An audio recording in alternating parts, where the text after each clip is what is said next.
Lời nguyền lỗ ban. Quyển 1, chương 22, Bách Tuế Anh.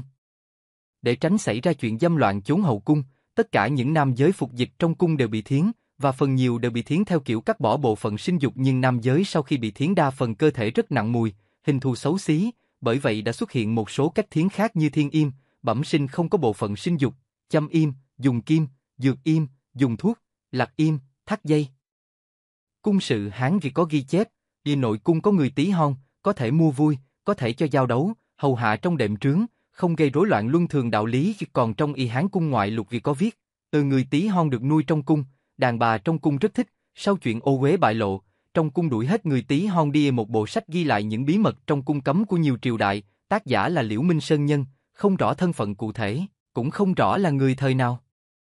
Tuy thuộc thể loại sách giả sử, song trong đó có không ít tư liệu sự thực có thể bổ sung cho chính sử. Hiện vẫn còn bản hoàn chỉnh, tác giả là Lục Thủy Vĩnh, người Dương Châu, sống vào giữa triều Thanh. Tác phẩm ghi chép những câu chuyện kỳ lạ, ít người biết đến trong cung đình nhà Hán, nhưng về sau, có người chỉ ra rằng, rất nhiều nội dung trong sách được lấy từ cung sự Hán, vì các nội dung khác cũng chưa được kiểm chứng, rằng chỉ là hư cấu. Nhà Hán có một phép thiến đặc biệt, tức là kết hợp giữa thiến bằng kim và thiến bằng thuốc. Khi bé trai mới sinh ra chưa được bao lâu, liền dùng kim châm thủng phần tủy ở sau gáy, khiến cơ thể đứa trẻ không thể lớn lên được nữa. Đặc biệt, bộ phận sinh dục sẽ không phát triển ngoài ra, còn định kỳ ngâm cơ thể trong dung dịch về tử quyết thu im, khiến cho cơ bắp gân cốt co rút lại, mật độ trở nên dày đặc. Như vậy, sau khi trưởng thành, ngoại hình của chúng hoàn toàn giống người bình thường, song thể hình lại chỉ bằng một đứa trẻ sơ sinh. Bị thiến kiểu này thường trở thành công cụ diễn mua vui trong cung đình, do xương cốt cơ gân có mật độ rất dày, thớ thịt săn chắc, nên họ có sức mạnh phi phàm, thậm chí còn hơn cả người trưởng thành bình thường. Lại thêm thể hình nhỏ bé, động tác linh hoạt, nếu được huấn luyện tốt, họ sẽ trở thành những vệ sĩ vô cùng lợi hại. Phi tử quý nhân rất thích dùng họ làm thị vệ thân tín bên mình. Một số phi tử thất sủng cô đơn, trong mùa đông còn cho họ ngủ cùng, coi như một chiếc gối sống ấm áp. Về sau, có một số phi tần do không chịu nổi cảnh cô đơn đã dùng một số phương cách để gian dâm với họ, gây nên chuyện dâm loạn chốn hậu cung, do vậy mới phế bỏ kiểu hoạn quan này. Phương pháp thiến kiểu này đã thất truyền từ hơn 1000 năm trước. Người đời sau thường gọi loại người này là Hán im, có nghĩa là nước ướp thu nhỏ tử quyết. Trong cỏ tử quyết hàm chứa lượng lớn muối độc. Cỏ tử quyết giã nát ngâm vào trong nước, sau đó ngâm cơ thể sống của trẻ nhỏ chưa phát dục trong dung dịch này. Muối độc sẽ qua lỗ chân lông thấm vào da thịt, khiến thớ thịt của người sống thu nhỏ, săn lại, giống như thịt ướp muối. Lời nói của Quỷ Nhãn Tam cũng đã khiến Lỗ Thịnh Hiếu nhớ lại, nhiều năm trước đây, ông đã cùng em trai Lỗ Thịnh Nghĩa phá vách Bách Anh dưới nước, giải cứu cho già trẻ lớn bé nhà họ Nghê. Khi phá khảm, họ đã ngộ sát 2 đứa trẻ còn sống trong khiếu nhãn của khảm diện. 2 đứa trẻ đó chính là con của người đã bố trí cạm bẫy, trên mình đã bị yểm cổ chú tuyệt hậu cực kỳ thâm độc. Bởi vậy 2 anh em họ mới vướng vào ách tuyệt hậu. Đây cũng chính là nguyên nhân Quỷ Nhãn Tam ngay từ đầu đã nói rằng mình là đứa con đền cho Lỗ Thịnh Hiếu. Sau đó, Lỗ Thịnh Hiếu có duyên may được đàm đạo cùng một vị cao nhân tại núi Long Hổ. Có nhắc đến chuyện này, vị cao nhân đó có nói một câu, vì nếu trong khiếu nhãn của vách Bách Anh có bố trí Bách Tuế Anh, thì cả 2 anh em ông chỉ còn đường chết. Tức là vách trăm đứa trẻ. Khi đó, ông vẫn chưa hiểu được Bách Tuế Anh là thứ gì. Sau đó, ông vì chuyện này mà một mình đi tìm gặp vị cao nhân, song cao nhân lại đóng cửa không tiếp, chỉ sai tiểu đồng đưa cho ông một tờ giấy, trên đó viết rằng ghi hình thù, tính tình, tới 100 tuổi vẫn như trẻ sơ sinh, không dục, không cầu, không tranh, không đấu, không toan tính, đều theo tâm tính của người dạy dỗ. Dạy chúng đọc, thì chúng coi đọc là mệnh, dạy chúng giết, thì chúng coi giết là mệnh. Đã dạy, không gì không biết, đã động, không đâu không tới. Ghi nội dung trên tờ giấy này, ông đã nghiên cứu suốt nhiều năm qua, nhưng vẫn không biết thế nào là Bách Tuế Anh. Giờ đây, nhìn thấy gã tí hon này, ông nghĩ, có lẽ đây chính là Bách Tuế Anh. Kỳ thực, Hán im chính là Bách Tuế Anh, Bách Tuế Anh cũng chính là Hán im. Chỉ có điều phương thức huấn luyện Bách Tuế Anh càng quái lạ hơn nữa. Chúng cũng bị thiến giống như Hán im, song quá trình trưởng thành của chúng cách biệt hoàn toàn với thế gian. Bởi vậy, tính cách của chúng giống hệt như một đứa trẻ sơ sinh, không hiểu chút gì về chuyện đời. Tới một độ tuổi nào đó, người ta sẽ dạy cho chúng các chiêu thức tấn công giết người, chúng sẽ biến thành một loại vũ khí sát nhân đáng sợ. Sự thực đã cho thấy, chúng quả thực là những vũ khí vô cùng lợi hại, hoàn thành xuất sắc nhiệm vụ tàn sát một cách vô thức. Trong tâm thức của chúng hoàn toàn không tồn tại khái niệm sống chết, cũng không phân biệt được đau khổ hay vui mừng, trong lòng không mảy may có chút tình thù, yêu ghét của nhân gian. Chúng thật đáng thương, còn không bằng cả bầy chó dại ngoài kia. Bầy chó dại liều mạng là để sinh tồn, để giải quyết nỗi đau đớn trong cơ thể, còn chúng chẳng vì cái gì cả, chúng không hiểu một điều gì, cũng chẳng có thứ gì. Chúng giống như một tờ giấy trắng, cũng chính vì thế mà cảm giác siêu phàm của Lỗ Nhất Khí đã không cảm nhận được về chúng. Tất cả mọi suy nghĩ của Bách Tuế Anh đều là của người khác. Bảo chúng giết thì chúng giết, bảo chúng giết như thế nào thì chúng giết như thế ấy, bảo mấy người hợp sức tấn công thì từng đấy người sẽ hợp sức tấn công, ví như vừa mới đây thôi. Một Bách Tuế Anh nấp sau gương đồng lao ra tập kích, sau khi đánh trúng liền mang thương tích rút lui tiếp đến, hai Bách Tuế Anh giáp công trước sau, một gã sau khi đánh trúng liền rút lui, còn gã kia đã bị bắn chết, là vì thấy Quỷ Nhãn Tam bị trọng thương, gã đã bất chấp tất cả, muốn lấy mạng đổi mạng. Tất cả những việc này kỳ thực đều là suy nghĩ và ý đồ của kẻ đứng sau lưng điều khiển, còn Bách Tuế Anh không quyết định được điều gì. Hai trận tập kích đã qua, giờ đây, kẻ đứng sau lưng điều khiển kia đang định làm gì? Vừa nãy, hai người hợp sức đã bị vô hiệu, vậy tiếp theo, phải chăng sẽ là ba người hợp sức, bốn người hợp sức? Những tấm gương đồng đã dừng lại, không di chuyển nữa, chỉ đứng yên một chỗ mà rung lắc. Ba người lại nhìn thấy vô số cái bóng lớn nhỏ của mình đang lay động không dừng. Lỗ Nhất Khí đã hiểu rõ Bách Tuế Anh đáng sợ ở điểm nào, đó là cậu không thể cảm nhận được hơi thở trên cơ thể chúng. Chúng không giống người, cũng chẳng giống ma. Người có khí của người, mà có khí của ma, còn chúng không hề có gì. Chúng giống như những lưỡi dao mới tinh, chưa từng dính mùi vị của bất kỳ loại thức ăn nào. Quỷ Nhãn Tam vẫn ngồi bệt dưới đất, Vũ Kim Cương vứt chỏng chơ bên cạnh, hắn không còn cả sức để nhặt, nhưng để đề phòng đám người Tí Hon tiếp tục đột kích, hắn đã lôi Thiên Thần Phi Trảo ra. Lỗ Thịnh Hiếu biết khả năng của mình không thể địch nổi Bách Tuế Anh, ông nắm chặt cây đục sắt bằng tay phải, giơ lên cao quá vai. Ông chỉ còn biết trông chờ vào vận may, nếu Bách Tuế Anh xuất hiện, ông sẽ lập tức phóng ra cây đục lấy mạng chúng. Không có bất kỳ động tĩnh gì, ba người luôn trong tư thế đề phòng cao độ, nên Bách Tuế Anh không đột kích, không có nghĩa là không đánh lén có thể tiến hành một cách từ từ và lặng lẽ, như vậy sẽ càng nguy hiểm hơn, cũng càng hiệu quả hơn. Trong khi những tấm gương đồng vẫn không ngừng lắc lư, tại mặt phía bắc có thêm một cái bóng mờ ảo, tây cũng có. Những cái bóng này lẫn vào vô số bóng phản chiếu lớn nhỏ của ba người họ trong gương, nếu không quan sát kỹ, sẽ rất khó nhận ra cái bóng ở phía bắc tiến lại gần phía Quỷ Nhãn Tam một chút. Quỷ Nhãn Tam liền ra tay trước, bởi lẽ hắn sợ rằng nếu để nó tới quá gần, với thương thế như bây giờ, hắn sẽ không thể chống đỡ nổi. Quỷ Nhãn Tam vung tay một cái, Thiên Thần Phi Trảo đã như một con thùn lùn rít lên xé gió lao thẳng vào cái bóng.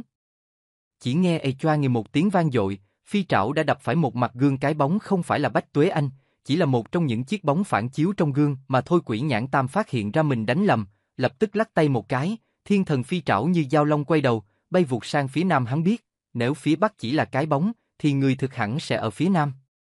Nhưng sau khi chuyển hướng, hắn liền phát hiện, phía nam cũng không có. Phi Trảo nhất thời không biết đánh vào đâu, đành phải để nó đập vào gương đồng rồi thu trở lại. Lỗ Nhất Khí cũng phát hiện thấy một hình bóng đang tiến lại gần trong ba người. Cậu là người sợ Bách Tuế Anh áp sát nhất bởi vì cậu chẳng biết gì về võ thuật hay giao đấu. Nếu để Bách Tuế Anh lại gần, cậu sẽ hoàn toàn không có cơ hội chống đỡ, bởi vậy, cậu cũng vội vã nổ súng nhắm vào cái bóng, nhưng phát súng chỉ để lại trên mặt gương đồng một lỗ tròn và những vết rạn nứt tỏa ra xung quanh người. Lỗ Thịnh Hiếu rung lên khe khẽ, bàn tay đang nắm cây đục sắt liên tục phát ra những tiếng y răng rắc, dường như ông đang cố chịu đựng điều gì đó.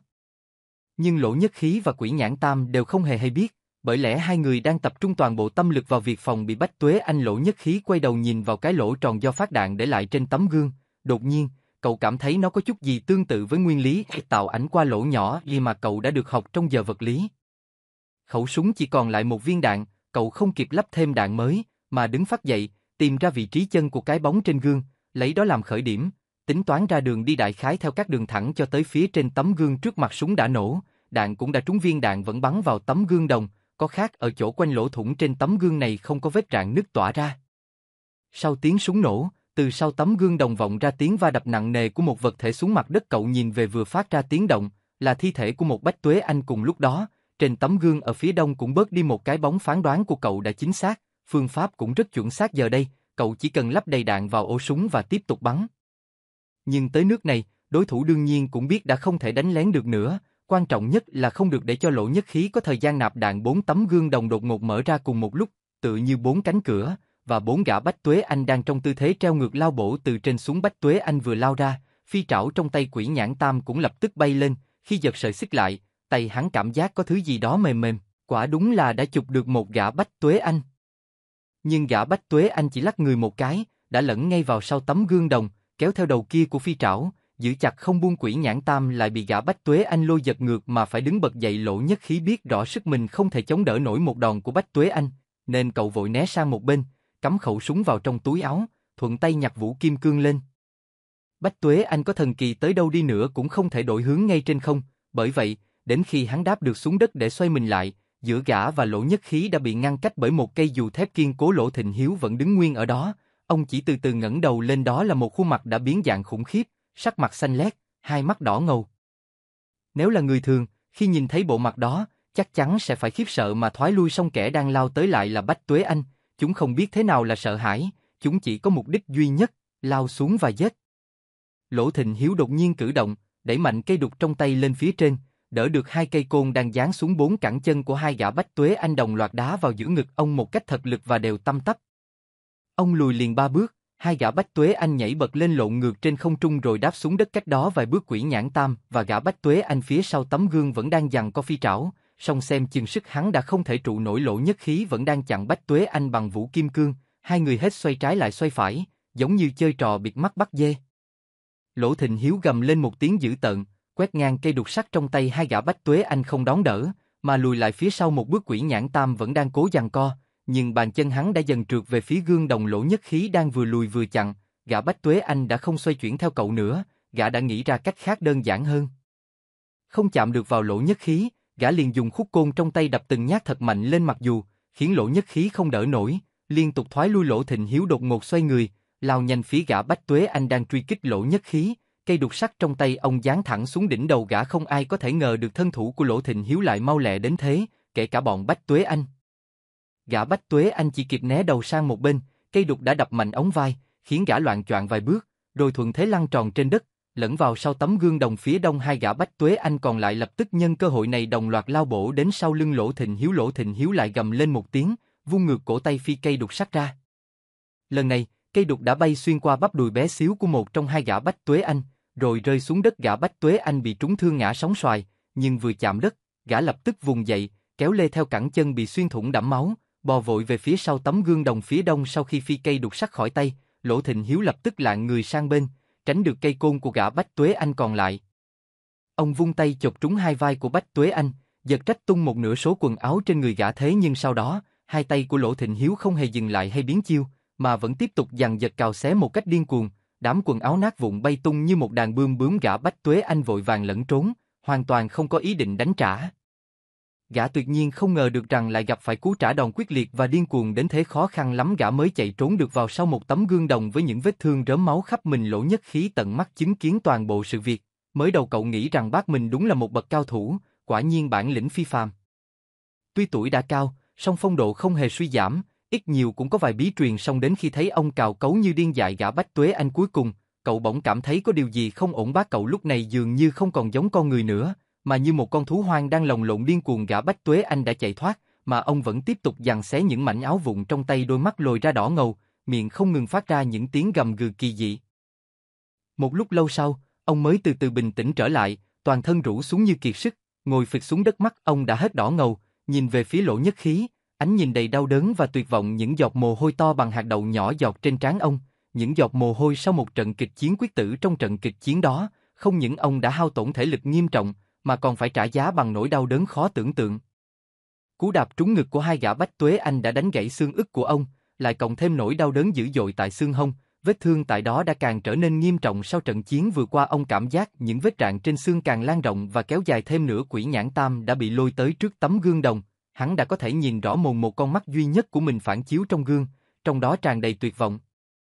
Kỳ thực, hắn hoàn toàn có thể buông tay, song hắn không dám, hắn sợ rằng nếu buông tay, sẽ lạc mất mục tiêu, gã Bách Tuế Anh sẽ lại lẫn tới phía sau một tấm gương nào đó rồi tiếp tục cú đánh lén mới, như vậy càng khó đối phó hơn. Hắn cũng sợ rằng, vào lúc buông tay ra, cơ thể sẽ ở vào trạng thái buông lỏng, đó sẽ là thời điểm tốt nhất để một gã Bách Tuế Anh khác tấn công. Hắn đã ở thế cưỡi trên lưng cọp khó xuống. Lỗ Nhất Khí đã chạy lại gần, cậu muốn giúp Quỷ Nhãn Tam một tay. Cậu biết tuy mình không hiểu gì về đánh đấm, võ thuật, song thể lực và sức khỏe của cậu chắc hẳn vẫn có thể giúp Quỷ Nhãn Tam kéo gã Bách Tuế Anh nhỏ bé đó ra. Nhìn vào tấm gương đồng, Quỷ Nhãn Tam cũng thấy Lỗ Nhất Khí đang chạy đến, hiển nhiên là nguy cơ bên phía cậu đã được giải quyết. Chỉ cần có người giúp sức, chắc chắn hắn sẽ giành được thế thượng phong. Hắn lập tức thấy vững dạ, hai cánh tay tăng thêm sức lực, kéo giật được sợi dây xích về phía mình. Hai bước Lỗ Nhất Khí đã tới gần, chỉ còn một bước nữa là đến bên cạnh Quỷ Nhãn Tam. Bàn tay cậu đã vươn ra sắp chạm vào cánh tay Quỷ Nhãn Tam, nhưng khi chỉ còn cách một ly, cánh tay cậu bỗng nhiên bắn ngược trở lại, bật mạnh sang một bên. Một cảm giác tê dại buốt nhói ập tới khiến cậu tức thở lỗ nhất khí không hề vấp phải cú tấn công nào. Đây chính là phản ứng tự nhiên xuất phát từ cảm giác siêu phàm của cậu. Cậu đã cảm nhận được một loại sức mạnh mà cả cậu và Quỷ Nhãn Tam đều không thể kháng cự. Lỗ nhất khí chưa kịp bảo Quỷ Nhãn Tam buông tay, Quỷ Nhãn Tam cũng chưa kịp biểu lộ sự kinh ngạc. Một luồng sáng màu lam bất thình lình xuất hiện trên sợi xích sắt, chớp mắt đã lan đến trên người Quỷ Nhãn Tam.